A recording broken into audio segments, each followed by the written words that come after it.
Hi guys, happy Friday. Mual-bual na pod mi today. Nag-rush na mi kay. Ma-traffic na unya mi ba? Sige, nag-prepare na si Joseph sa among mga dad-on.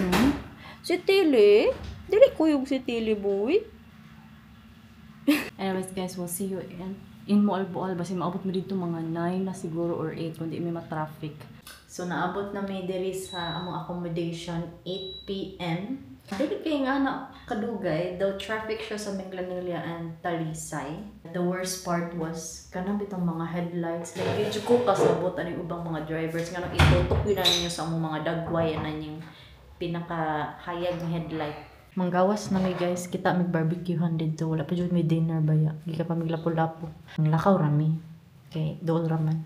Kunyari rami mga sa kuan sa among accommodation. Uma na lang ta mag-tour diri guys kay wala may makitan diri.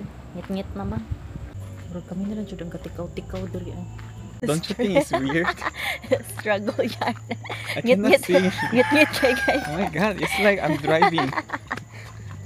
Wala sila puso si ate dito sa katong barbecuehan ba. So napugos yun mi og laka atos pa nagsama. Nag-order mi og tuna panga ug kanang belly. Set meal na dahil siya. So, na siya yung rice niya. Na po siya yung soft drinks. So, duha na lang kami lang gipalit. Sleepy. Giduka na siya.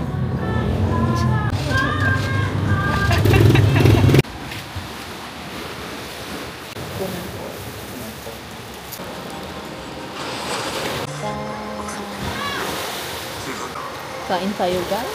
11:02 p.m. na di ay. Kaya need na may mag-rest guys. Okay. Mag-diving pa ba ni tomorrow? I think they did and already have it. Ito mo sa among room. Naa sila mini kitchen. Actually, space ra jud ni siya diri. Gipagawa sa na mo ang table gikan siya sa bedroom. Layo sa door kay na ay closet. Ang kwarto. Yan, per night diri. Discounted na ni siya ha.